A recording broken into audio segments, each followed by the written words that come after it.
Welcome to The Explainer. Today, we're doing a true crime legal autopsy on a genuinely fascinating Supreme Court decision out of the Philippines. We're going to look at how a single missing piece of evidence completely flipped the fate of a man who pulled the trigger. It's really about the strict, and sometimes super surprising, boundaries of the law and how the burden of proof actually operates when a person's literal freedom is on the line. So think about this. How exactly does a missing doctor change a murderer's sentence? I know, it sounds a bit like a riddle, right? But it's exactly what went down in the case of Beethoven Quijano. A man gets shot, the attacker is caught red-handed, but the entire legal outcome hinges on someone who wasn't even in the courtroom. Because, well, here is the spoiler right up front. Quijano absolutely pulled the trigger. There were witnesses, but the Supreme Court still changed the crime he was convicted of. To understand this massive legal plot twist and why it really matters for how justice is served, we need to look at the evidence. Or actually, scratch that. We need to look at the sheer lack of it. Section 1. A Shot in the Dark. The events of June 21, 1997. Let's set the scene. We're going back in time to a quiet, dead of night in Cebu City. It's 3:30 in the morning. A man named Arellano Andong is fast asleep with his family. Out of nowhere, Beethoven Quijano starts violently banging on their door, shouting Andong's name. It's now 3:31 a.m., and as Andong gets out of bed, he is met by Quijano standing literally 60 centimeters away, beaming a flashlight straight into his eyes. Then, at 3:32 a.m., before Andong can even process what is happening, let alone mount a defense, Quijano shoots him in the right shoulder. Now, Andong survives, but he's rushed to Vicente Soto Memorial Hospital, where he's confined for over 2 weeks. It's this rapid, terrifying sequence of events that becomes absolutely crucial as the trial unfolds. Unsurprisingly, based on the sheer swiftness and violence of the attack, the initial verdict from the trial court was harsh. They found Quijano guilty of frustrated murder. They essentially threw the book at him, handing down a severe sentence of up to 12 years, 5 months, and 11 days in prison. Honestly, to the trial court and the Court of Appeals, this seemed like a totally open and shut case. Section 2. Treachery and Premeditation. Dissecting the charges. Now, when a case hits the Supreme Court, they scrutinize every single element of a crime. First up on their list, treachery, which is known legally as alevosía. This basically means employing means or methods in a crime that ensure it goes off without a hitch, meaning no risk to the offender. Put simply, it's a surprise attack. The victim is caught so off guard they have zero chance to defend themselves or fight back. And the Supreme Court completely agreed with the lower courts here. That 3:30 a.m. flashlight attack was so sudden, so blinding, that Andong was rendered completely defenseless. But then we get to the second qualifying circumstance, evident premeditation. This one is tricky. The definition requires proof of a sufficient lapse of time between deciding to commit a crime and actually doing it, allowing the offender time to reflect on what they're about to do. You essentially have to prove exactly when the criminal plan was hatched. And right here is where the prosecution's case really started to crack. Treachery? Sure, proven. The attack was undeniably sudden. But evident premeditation? That totally failed.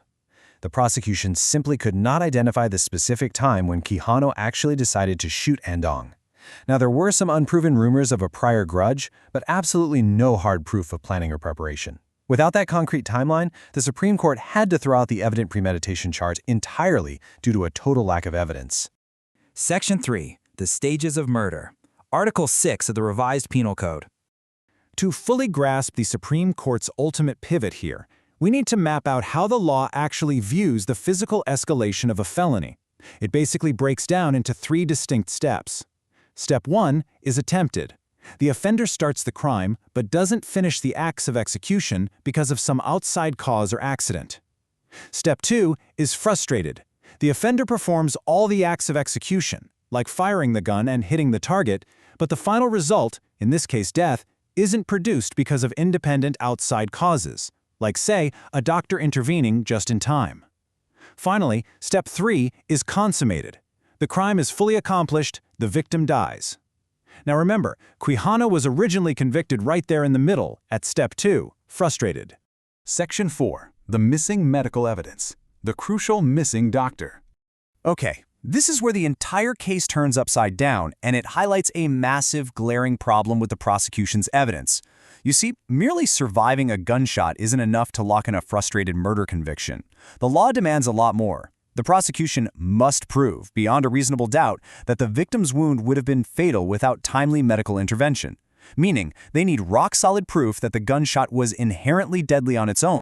Which naturally leads us to the million-dollar question. Would the gunshot wound actually have been fatal? The absolute best person to answer this is Dr. Monabog, the attending physician who actually performed the surgery on Andong that night. But there was a critical issue. Dr. Monabog no longer worked at the hospital. He never took the stand. He was completely missing from the trial, and that left a massive, gaping hole in the prosecution's evidence. Section 5. The expert witness fails. A vague opinion. So because the actual treating doctor didn't show up, the prosecution scrambled. They tried to fill the gap with a different surgeon, Dr. Paradela. When they asked him why the wound was fatal, he just gave this response. Because this kind of wound would kill the patient if no medical intervention like closed tube or a CPT is applied. You guys, this agonizingly brief, super vague statement was practically his entire medical explanation for a man facing over a decade in prison. The Supreme Court looked at this single line of testimony and just flat out rejected it. Why? Well, let's break it down. First off, the statement was just way too general. Dr. Paradela didn't bother to elaborate on what a closed tube or CPT procedure even is, or how it supposedly saved Andong's life. He completely failed to detail the victim's vital condition prior to and during the surgery.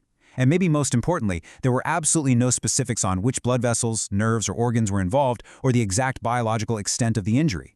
It was essentially an educated guess based on a hospital chart and definitely not the rigorous medical proof required by law. And this brings us to a truly foundational pillar of justice. When nothing in the evidence conclusively shows that the wound would be fatal without medical intervention, the doubt must favor the accused. Look, it doesn't matter that Quijano was a bad guy who shot someone in the dead of night. In a strict court of law, if the prosecution fails to prove a crucial element beyond a reasonable doubt, the system is designed to protect the presumption of innocence. Section 6. The final verdict. The Supreme Court's decision.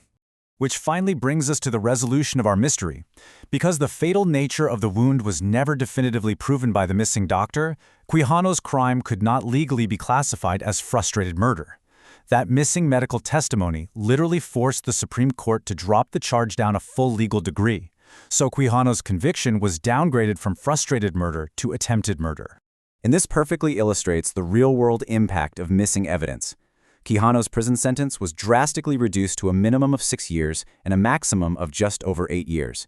He was also ordered to pay civil indemnity, moral damages, and exemplary damages of 25,000 pesos each. But his actual time behind bars was cut significantly, and it's all because the prosecution failed to bring the right doctor to the stand to explain the severity of a single gunshot wound. I want to leave you with this final provocative thought. If a man pulls a trigger in the dead of night, but the expert needed to prove the danger of the wound is missing, did the system fail the victim by giving the shooter a lighter sentence? Or did it perfectly protect the presumption of innocence by holding the state strictly to its burden of proof? It's a really delicate balance, but it's one that defines the integrity of our entire legal system. Thank you for joining me for this explainer, and I hope this autopsy of a Supreme Court decision gives you a new perspective on how every single detail, especially the missing ones, matters deeply in the eyes of the law.